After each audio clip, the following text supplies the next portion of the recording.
সম্মানিত দর্শক মণ্ডলী, আসসালামু আলাইকুম। আশা করি আপনারা সবাই ভালো আছেন। তো আমি আপনাদের সঙ্গে আজকে একটা ভিডিও শেয়ার করব। সেটা হচ্ছে আপনার মুরগির রানীক্ষেত রোগের লক্ষণ এবং রানীক্ষেত রোগের চিকিৎসা আপনারা করবেন কিভাবে, সেটা আমি আপনাদের সঙ্গে বিস্তারিত শেয়ার করব। অবশ্যই আপনারা ভিডিওটা না টেনে শেষ পর্যন্ত দেখবেন।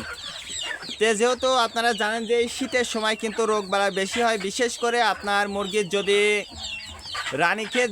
রানীক্ষেত জনিত সমস্যাও কিন্তু এই শীতের সময় বেশি হয়।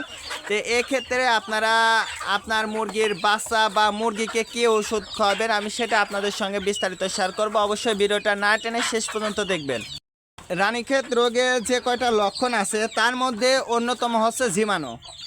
এবং আপনার মুরগির যদি রানীক্ষেত রোগ হয় তাহলে কিন্তু আপনাকে হয় ঘরোয়াভাবে চিকিৎসা করতে হবে, আর না হলে আপনাকে ওষুধ দিয়ে চিকিৎসা করতে হবে।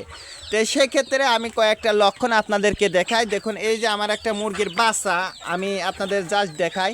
তো দেখুন, আলহামদুলিল্লাহ আমার মুরগির যে পায়খানার নালীটা দেখুন, এটা কিন্তু পরিষ্কার, কোনো রকম পায়খানা কিন্তু লেগে নাই। তো আর একটা বিষয় সেটা হচ্ছে, যেহেতু আমার মুরগি এখন খাইলেও আপনারা বুঝতে পারবেন না, এই রকম যদি আপনার মুরগির গালটা যদি দেখতে চান তাহলে দেখবেন যে এক ধরনের বিজলা একদম আটা ওই রকম যদি লেগে থাকে তাহলে বুঝবেন যে আপনার মুরগির রানীক্ষেত জনিত সমস্যা হয়েছে।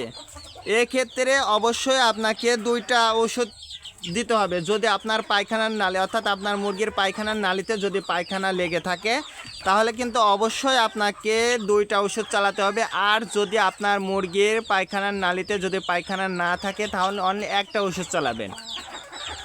সেটা দুইটা পদ্ধতিতে আপনারা এই চিকিৎসা করতে পারেন। একটা হচ্ছে ঘরোয়াভাবে চিকিৎসা, বিশেষ করে যারা খাঁচাতে মুরগিটা লালন পালন করেন তারা কিন্তু ওষুধটাই চালানো আপনাদের জন্য বেটার। তার কারণ আপনার মুরগিটা আসলে প্রাকৃতিক যে সকল খাবার আছে, গাছগাছালি আছে, ওইগুলো কিন্তু খায় না। যারা হচ্ছে ছেড়ে দিয়ে মুরগিটা পালন করে তারা কিন্তু নানান ধরনের খাবারটা খেতে পারে। এই জন্য তাদের যদি আপনি ঘরোয়াভাবে চিকিৎসা করেন তাহলে ইনশাল্লাহ সে মুরগিগুলো কিন্তু সুস্থ হয়ে যায়। তাদের এমনি যে সকল মুরগি ছেড়ে দিয়ে লালন পালন করা হয় তাদের কিন্তু রোগ প্রতিরোধ ক্ষমতাটা অনেক বেশি। এই জন্য অবশ্যই তারা ঘরোয়াভাবে চিকিৎসা করলে তাদের মুরগিটা ইনশাল্লাহ সুস্থ হয়ে যাবে। আর যারা খাঁচাতে মুরগিটা পালন করেন অবশ্যই আপনারা চেষ্টা করতে পারেন।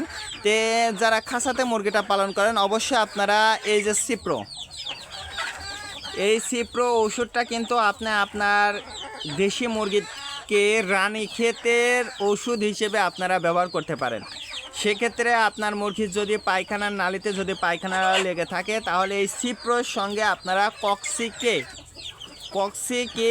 এই ওষুধটা কিন্তু আপনারা আপনার দেশি মুরগিকে দিতে পারেন। তাহলে দেখবেন যে ইনশাল্লাহ আপনার মুরগিটা সুস্থ হয়ে গেছে। যদি আপনারা টানা 3 দিন যদি চালানোর পরে আপনার কাছে মনে হয় যে মুরগিটা সুস্থ হয়ে গেছে তাহলে আপনার 5 দিন চালানোর কোনো প্রয়োজন নেই। আর যদি মুরগিটা ভালো করে সুস্থ না হয় তাহলে আপনারা 5 দিনের ডোজ করে দেবেন, তাহলে ইনশাল্লাহ মুরগি সুস্থ হয়ে যাবে।